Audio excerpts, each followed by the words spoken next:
So yun, good day mga kalapatids. Nandito tayo ngayon sa taas ng loft nila Boss Deng, no? Ayan. So dito tayo magbablog ngayong tanghali mga kalapatids, dahil bablog natin yung ibon niya na nanalo nung nakaraang race sa Bigan. Bali sprint race to Bigan yon mga kalapatids, no, ng PFS. Ayan. So titingnan natin kung ano nga ba yung ibon na nagpanalo sa kanya, no? Tapos kung ano yung linyada nung ibon na ginamit niya mga kalipatids, no? So habang inaantay natin si Boss Deng mga kalipatids, ayan, intro muna tayo.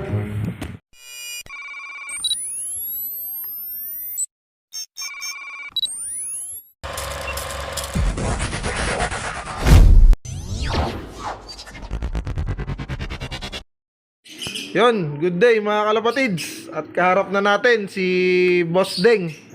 Ayan, Deng Slope. Ayan, dito sa Olongapo mga kalapatids.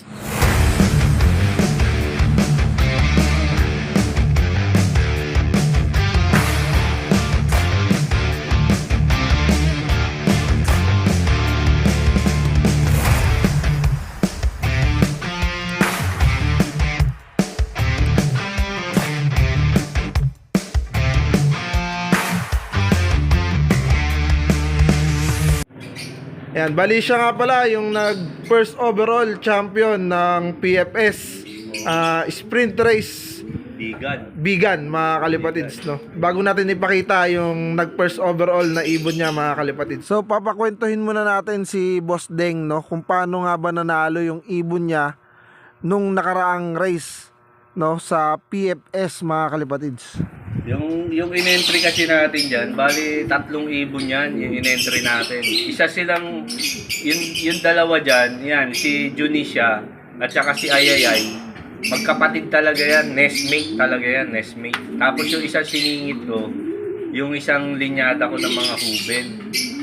Eh, parehas naman silang mga consistent umuwi. Sa katunayan nga, ayan, lap winner yung natin, yung blue bar natin, ayan, ng first lap. Ayan, tapos yung third lap, yung si Ayayay, yung kapatid ni Junisha. Kaya si Junisha, hindi kasi siya, ito yung kay Junisha, first overall of color at saka first overall champion. Nandun kasi yung certificate niya, nakasabit na eh. Kaya si Junisha, hindi siya consistent siya umuwi, may speed talaga. Kaya lang ang nangyayari kasi, hindi siya madaling pumasok kasi siya, mailap. Kaya nangyayari, minsan inaabot siya nung kapatid niya o kaya nung blue bar. Kaya lagi siyang pero second siya, nagsi-second din, third, di siya lumalayo dyan. Basta libo rin ang speed niya. Laging yan, lagi naman siyang consistent dyan kasi lagi siya pan-second, Kaya nung pagdating namin ng fourth lap, nadali yung si Ayayay, yung talaga yung bata ako dyan, yung kuya niya nadali yung paa na maga, kaya hindi siya naklock ng fourth lap, hindi na siya naklock ng kandon, kaya bumuta siya, kaya lumayo. Pero ang ranking nilang 3 magkakadikit yan, third, 6 at saka yung isa kasi nag-lag kaya medyo lumayo siya, 26 ata. Pero aangat pa sana yun kasi hindi pa naayos yung lags. Kaya maganda yung standing nilang 3. Kaya nung sinampa namin ng last lap, si Junisha, kumlak ng kandon, 900 ata o 1,000 pa rin yung speed niya ni Junisha. Ganda ng ginawa niya. Kaya lang, underdog ako. Yung dalawang kumpare ko nasa una, si Paring Sani at saka si Paring Jojo. Tapos ako. Tapos may isa pa kaming contender dyan, yung GP yata yun. Yun yung kaming 4 yung naggaganunan. Naghahabulan, boss, no? Shoutout nga pala doon sa dalawang kumpare ko dyan. Champion pa rin, di ba? Hindi nakalusot sa atin. Kaya nung umuwi yung ibon ng last lap, alas 12 siya umuwi. Ang speed niya 994 ata, kung di ako magkakamali. sa 900 plus. Pinabayaan ko na kasi nagtatalo na ako. Hindi ko na sinungkit kasi pag sinungkit ko, baka nga ako umigtad pa. Kaya pinabayaan ko na, nagtago na lang ako para doon ako sa gilid nagkikisay dahil alam ko pa-champion na ibon ko eh. Tuwa din ako kaya nung pumasok na yung clock, ayan na, sabi ko champion na tayo pa ako. Sabi ko sa kay Commander, champion na tayo mami, sabi ko ganyan. Eh, pagtingin namin sa clocking, nandun na yung ibon ni Parisani, pang number 6 ata. Sabi ko, patay silang tayo. Dahil nandun yung kay Parisani. Ayun pala, hindi pala yun yung, dalawa kasi ibon niya. Yung SCRPC ang dumating, hindi yung PHA. Kaya sabi ko, ayaw pa rin ng leading ka. Nice! Hinihintay na lang namin yung kay paring Jojo. Last 10 seconds. Last 10 minutes. Nag-send ng picture si Pakatop na, last 10 minutes na lang. Nag-send ng picture si paring Jojo sa GC. Sabi ko, ayan na. Champion si paring Jojo dahil ako, yan na, nag-send na ng picture eh. Yung pala, yung picture na yun, sumabay yung ibon, pumasok sa loob niya. Nagtanong, kaninong ibon to? Sabi ko, babi, hindi yung ibon. Ay, yun. Ayun yung kwento nung nakaraang race boss, no? Oo, yun. Hanggang sa pagtingin ko, yung pang 11, 968 na, cut off na. Sabi ko, ayos na, champion na tayo. Kaya alam na namin ng champion, kaya lang, syempre, hinihintay namin yung advice ni Sir Eric dahil syempre, official yun eh. Yung last result do. Oo, yun ang magdi-declare kasi syempre, may-ari. Kaya alam na namin na champion na yung ibon, kaya lang syempre yung hinihintay namin yung last advice, result. yung advice ng may-ari ng club. Yun. Yung mga ibon na yan, project ko talaga yan, 2023. Yan talaga mga project ko, yung Speedbird. Kasi yung last year, mga dumudulo ibon ko kaya lang kulang sa bilis eh. Kaya talagang pinroject ko talaga yung speed. Kaya nakakuha ako ng mga Speedbird. Kaya yung linyada niyan, may singit ng imbrick yan at saka ng Wegen. Wow! Yan, mga old line yan. Yung mga magulang niyan talaga may pinatunayan niya, talagang magagaling. Kaya talagang binread namin yan. Kaya meron pa kami, katulad yan ngayon, yung tatay niya naka-breed din. Kaya lang ang ginamit ko, Speedbird din ni Sir Ian Bernardino. Yan, ginamit ko na. Sir Ian, congrats sa'yo dyan sa race nyo. Ayan, katsa-champion din ni Sir Ian. Ayan, doon galing yung breeder ko na hen. Hen and cock yan eh. Kaya lang, syempre, cock tong imbrick ko. Kaya, pinaris ko rin. Ayan, may kitik na rin. Kitik na rin. Oo. Susubukan ko ng PFS sa Tacloban. Yun. Abangan natin. Abangan natin yan, mga kalapatids. Oo. Yan. Tapos nga pala, boss, tatanong lang din natin, paano ka mag-training ng mga flyers mo dito? Sa akin, sa training ko, sa flyers, group, lahat, kunyari, isang grupo sila sa isang log ko. Talagang yung ibig ko sabihin, pare-parehas. Lalo na sa maano ako sa trapping kasi ako sa trapping, yun ang talagang kumbaga sa pinupukusan ko. Saka puro ronda lang. Yan, ronda sa umaga, ronda sa tanghali. Minsan 4 na beses. Minsan 3 beses. Pero yung trapping ko, gusto ko pagbaba nila, pasok talaga pag sinungkit ko ng kahoy. Pasok. Ganun yun ang talaga number 1 ko sa kanila. Ng mga pangarera ko Kaya kasi dalawa tong lob ko. Itong isang lob ko kasi ginagamit ko to sa yung mga sobra kong mga inakay. Dito ko pang hila-hila sa mga sprint ganyan. Dito ko kinukuha. Ito namang isang lob ko, hindi ko masyado inaano sila sa trapping kasi minsan pinapagala ko sila talaga ng 2 oras sa labas. Hindi katulad nung pagbaba talaga ng ibon. Walang tambayan, pasok sila lahat. Ganun sa kabila. Yun yung mga natin, mga panlaro talaga natin. Sa naman, boss, sa mga pagkukondisyon ng ibon, ano yung binibigay mo? Kasi sa sa akin, sa pagkondisyon ko ng ibon, kasi iba-iba naman tayo eh.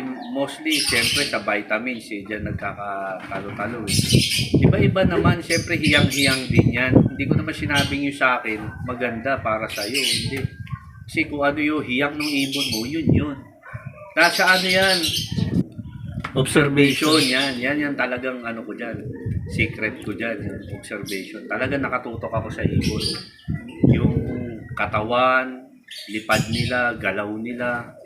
Tapos siyempre yung lipad nila, kahit ronda lang yan. Hindi na ako sir yung sabihin mo na self-toss, hindi na. Katulad yung mga ibon mo na yan, puro training. Dito lang. Talagang ronda lang, tapos training na, track na kaagad, sakay na sila. Galing yan. Nilalaro ko ng OFDC, wala man bitaw yung kahit na. Pero nasa Quezon naman na. Bali, second half na kami. bali yun yung sistema mo na ginagawa na hanggang ngayon, boss, no? Oo. Simula nung una hanggang Oo, ngayon. hanggang ngayon, ganun na. Ayan.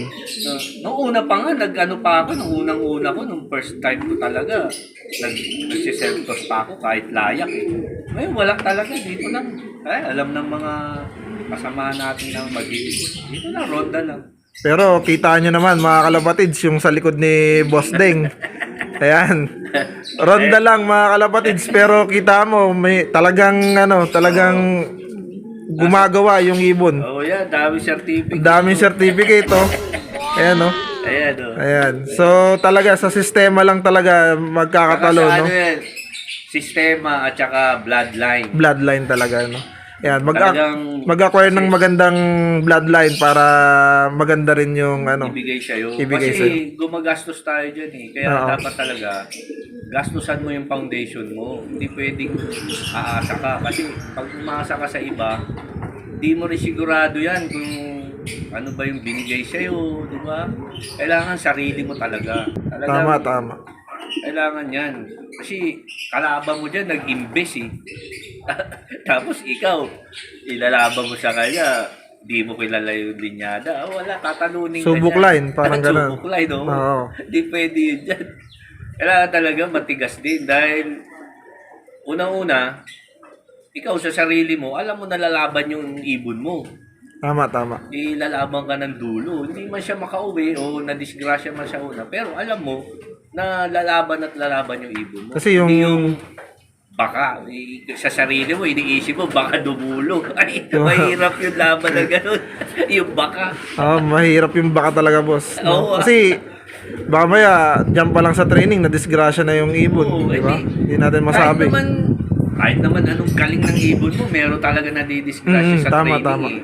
Pero yung hindi mo kabisado yung linyada, tsaka hindi mo talaga wala, ako para sa akin hindi ko magagarantayahan na mananalo ka talaga pag gano'n. Kaya linyada talaga yan. Yun. Sunod na lang dyan yung mga patuka, yung mga vitamins. Pero pare-parehas naman yan eh. Siyempre, sino ba magpapatuka ng pangit? Siyempre, ikaw gusto mong manalo, di maganda papatuka mo. Tama. Di ba? Gusto mong vitamins, sino magbibigay ng vitamins na pityo-pityo? Siyempre, magbibigay ng vitamins ng magandang klase rin yan. Kaya lang, minsan, nasusobrahan. Yun naman. Oo. Minsan, sobra sa vitamins na yung ibon. Hindi nila napapansin, sunog na. Kaya sabi ko nga, observation talaga yun. Ayun. So ngayon, check natin to, titingnan natin yung yung ibon na nanalo ni Boss Deng. Oo, sige. Kunin ko, sandali. Ito si Junicia. Ayan. Top color, mga kalapatid. Color. Overall champion, vegan. Hard race din yan. So ayan yung yung may kapatid na contender din, no, boss, no? Kapatid sila, contender talaga si Ayayay. Basta mabilis talaga yung kuya nito, talagang naglalap winner. Kaya lang, kahit sa mga FR, ang daming hinahakot nito, puro silang dalawa. Basta of color sa kanilang dalawa. Ayos, ayan. Kaya bago mag-derby, nakabawi na. Nakabawi na, ayan, no? Ayan, bali yan, boss? Bali sprint to vegan yan, mga kalapatids, no? Sprint to vegan yan. Ayun. Ano to, pamaskong handog to ni Sir Eric kasi Christmas tong race na to eh. Ngayon lang natapos. Oo, ngayon lang natapos. Kaya shoutout kay Boss Eric sa palaro niya. Ayun, sa PFS, Sa tsaka, PFS, oo. yan, lalo na sa ESM One Loop Race. Oo, ano nila ngayon, last lap na ng Claveria.